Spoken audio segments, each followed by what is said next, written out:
All right, welcome back to the rest of the story. Good night, good morning, good evening, depending on where you're at in the world. Soybeans are done. Yes, they are. The planter is in here getting worked on, maintained, serviced, and as far as maintained, I got to grease it. And I did go through and change out all of the soybean cups to go back to the corn meters, because we did all of our soybeans before we planted any corn this year. It took maybe an hour to do it, but I would do it, if the situation called for it. But having to go through and change back and forth between corn and beans multiple times in a planting season sounds terrible. And we only have a 12 row.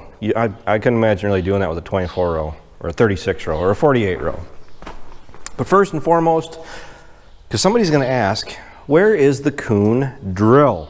Well, it's still here, but here's the thing.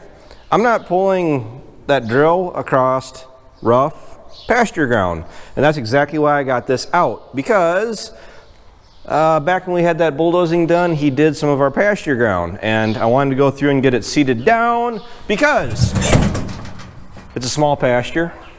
I have all my cow and calf pairs out there right now, and every little stitch of grass counts.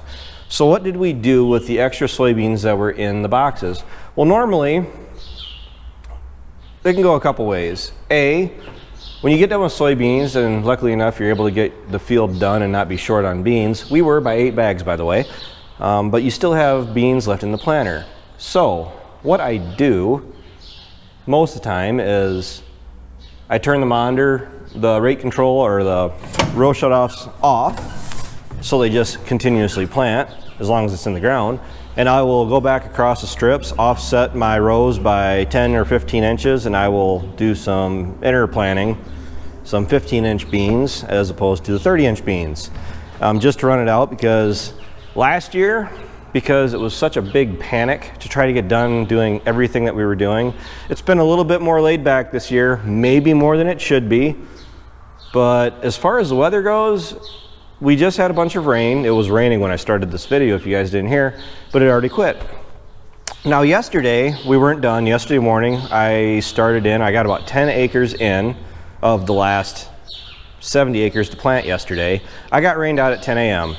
We figured we were done, but the ground is dry enough, on top anyway, that it is able to, or does, absorb in the moisture that we are getting, and it seems like we're getting a lot. It was enough that I had mud starting to come around on the tires, like not like big chunks of mud, but enough. So I quit because I didn't want to do a terrible job of putting this year's crop in the ground. And that was at 10 a.m. and by 2:30 in the afternoon, it looked like it hadn't rained at all. So we went ahead and I ran until midnight and ran out all of our beans, got everything done. I did have a little left over because it was midnight and I just wanted to be done, but I didn't have a lot left. I had maybe just the bottom eighth, not even the eighth, just basically enough to cover the bottom of each of the seed boxes. So there's two things I did. For those of you that are used to watching the channel, you know that we went down to my place and we hauled out that big pile of compost manure. So I went down and I actually covered, that was about an acre, believe it or not. And I went back and I seeded all that down to soybeans. It's in the pasture, but rather than dumping it out into the manure spreader like I did last year, because we had to get it switched over to corn because, hey, rain was coming, we paid for the stuff. I'd like to get some kind of use out of it. So the reason the grain drill is here, seems like I did a big loop there, I went and I got a bunch of grass seed. See, we don't really need a whole lot, but I mixed in the little bit of soybeans we had left. Now I'm going to run them out into the pasture and seed them down, and my cows can munch on them when it starts to come up. There's been years we've had a lot more soybeans left. Those don't happen all that often anymore, but the row clutches are huge. I couldn't imagine going back to like just a 6 row where you dropped it and the whole planter was planting. The amount of overlap and wasted seed you had is just horrendous once you go a year with row shutoffs and the RTK. The first year we planted corn with this thing, And we didn't even have the RTK. We were running just low budget WAS. We had 11 bags of seed left over that we would have ran through if we would plan it with that 6-row without shutoffs. So where was I going with this video? Ah, yes. The planter has been pretty well trouble-free other than self-inflicted wounds. I'll show you this one, and then I'll show you the next one. This one happened somewhere between pulling it out of the shed and unfolding it the first time, and probably last night.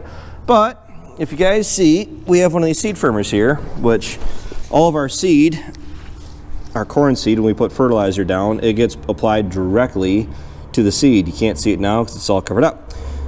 But you notice that red hose there is looking awfully short. Well, this seed tube is actually supposed to be straight. It's not supposed to have this bow right here. So what happened was, when this planter folds in and out, it doesn't really have a whole lot of clearance. That's why we have the rebar in each of the outside 3 rows on each side of the planter. It does get these off the ground a little bit more, so when you do fold it, these units aren't dragging on the ground, and that's exactly what happened. See, what happened is, when you're going to fold the planter out and this seed firmer catches on the ground, this is what happens. It catches and it's folding out, but the seed firmer doesn't want to give. Well, you see what's happening to that hose right there? Right there. It slices itself on the opener. And that's exactly what happened. Luckily enough, all of these rows have plenty of spare tubing to go from the seed firmer up to where they connect. So it happens. It's happened once last year. This is our once for this year. Hopefully it's the last time. I have a lot of these spare hoses, but I'd rather have them and not need them than need them and not have them, because last year this was the deciding factor of whether or not we got half of our corn in when we did. But the big thing is these little hose. These actually slide over the fertilizer tubes and hold them on, and these are nice having a few around. So I didn't realize I had this. This is a spare Keaton dual tube wave vision tail replacement tail tube splicer. I already have one ordered before I knew I had that one, so now I have a spare in the parts bin again already, and we should be well ready to go. Fertilizer's loaded. I already ran some through to make sure everything ran. That's how I knew that that was an issue. The other issue before I end this video, because I'm going to get to work, because I'm going to go ahead and, yes, that is the plan, I'm going to go ahead and start planting some corn. Not a lot, basically just enough to make sure I got all the settings right. I got the population where I want it, which isn't going to really matter because the field I'm going to is our highest population field. When I say that, I set it for about 38,000 seeds per acre. That's high. Normally we run 32 to 36.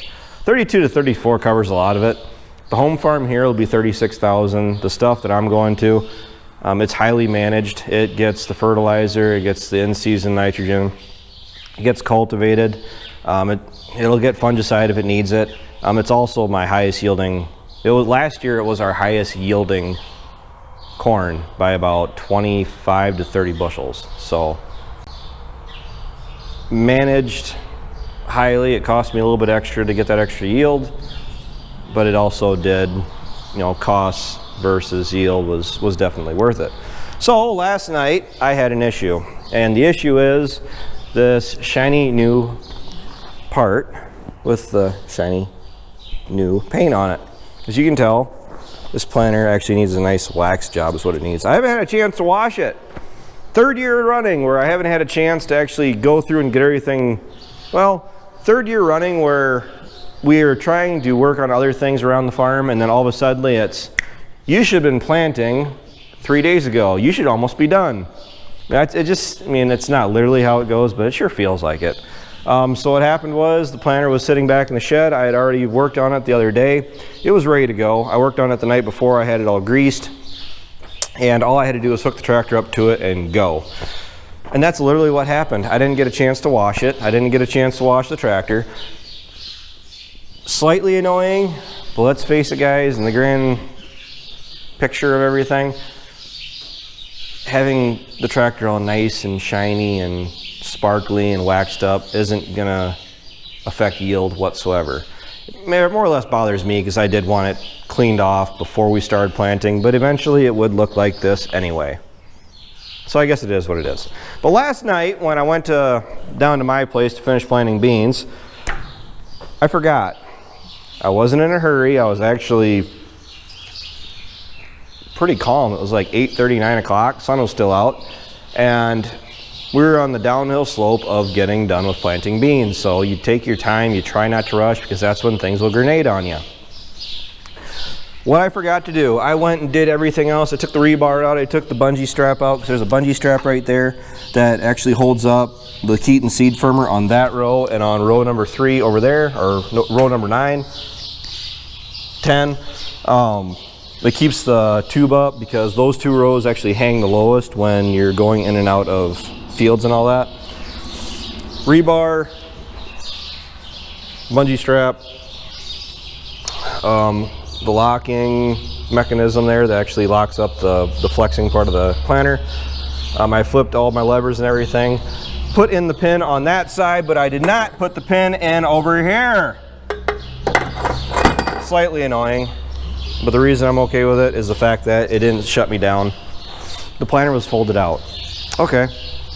But I didn't put the pin in. The reason that's an issue is because when I went to back up, when I got to my next headland, it was rough because I backed into some chiseled ground. So, I mean, there's a lot of pressure behind them tires to get up over that chiseled ground. Well, all that weight on these outside 3 rows and that tire got transferred right here. And what happened is it broke. It snapped, it popped, it let go. And luckily enough for me, the planter was out. I was stuck down there. I couldn't really fold it up again without doing a lot of pushing. Without that pin in, this broke. The hydraulic cylinder just kind of hung out, really wasn't doing much, bothering anybody. Luckily enough for me, it must be somewhat common because there's actually one in our local dealer and another one about an hour away at the same dealer, but I thought I was shut down completely for today. I mean, I wouldn't be able to really do much with it, but no, they literally had it on the shelf and I had this thing fixed in a matter of minutes. Some WD-40, ran this back on because this is all threaded in the cylinder. So this piece is threaded. It had actually some pins on the upper and lower on the other one, and just a hammer to get it out of these arms, and good to go. But that is really all I got for this video, because let's face it, I could sit and talk to you guys for minutes and minutes, tens of minutes, a half hour maybe. I mean, if you get me in the right mood. Problem is I'm running out. Maybe that's